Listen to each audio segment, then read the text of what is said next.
Jadi begini, pada masa kampanye itu banyak sekali yang melakukan sumbangan. Banyak sekali. Ada yang kami tahu, ada yang kami tidak tahu.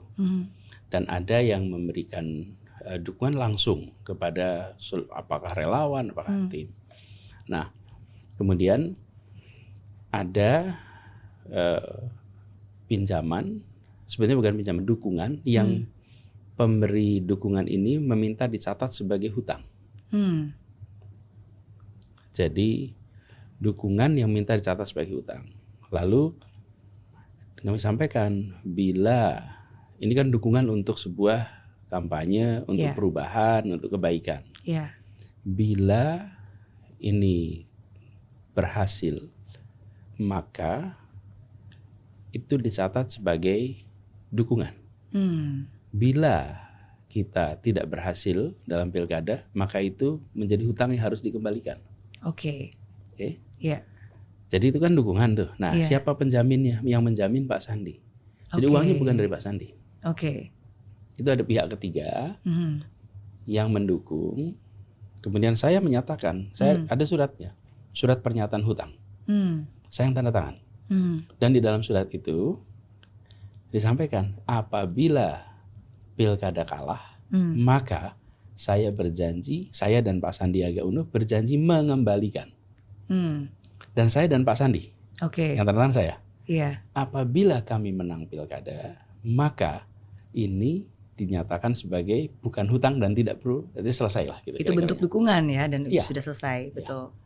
Jadi itulah yang terjadi. Makanya begitu pilkada selesai, menang selesai. Saya ingin garis bawahi, Bu Mary di sini. Kenapa kalau kalah malah bayar? Iya, kenapa? Kan kalau kalah bayar. Iya. Biasanya orang berpikir kalau menang bayar gitu. Iya, udah kalah bayar lagi. Aduh, itu kan lebih beban lagi. Ya, biar motivasinya lebih serius. Kalau kalah maka saya akan berada di luar pemerintahan.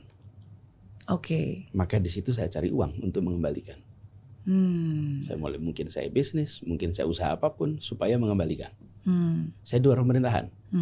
Kalau saya menang, saya masuk pemerintahan, saya tidak cari uang di pemerintahan untuk membayar itu. Nah, kalau tidak, saya harus ngumpulin uang bayar hutang. Lah, bukankah ini yang menjebak kita selama ini? Betul. Dengan segala macam praktek-praktek fundraising untuk apa? Untuk biaya pilkada. Kemarin sebaliknya. Bila kalah, maka saya di luar pemerintahan. Sah dong cari uang. Betul. Sah dong punya usaha.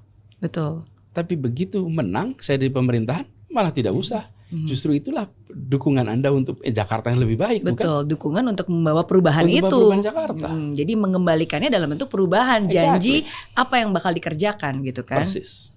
Itu mindset baru. Cuman kan itu ada perjanjian yang karena ada seseorang yang mengungkap, ya sekarang kita ceritakan. Ada dokumennya. Jadi kalau memang satu saat itu dianggap perlu dilihat, boleh aja, tidak ada sesuatu yang luar biasa di situ. Jadi tidak ada sebuah hutang yang hari ini harus dilunasi. Nggak ada. Karena ketika pilkadanya selesai. Betul. Jadi menjadi aneh gitu ketika sekarang kita bicarakan soal ada hutang yang belum selesai, sudah selesai ketika dulu, karena perjanjiannya begitu.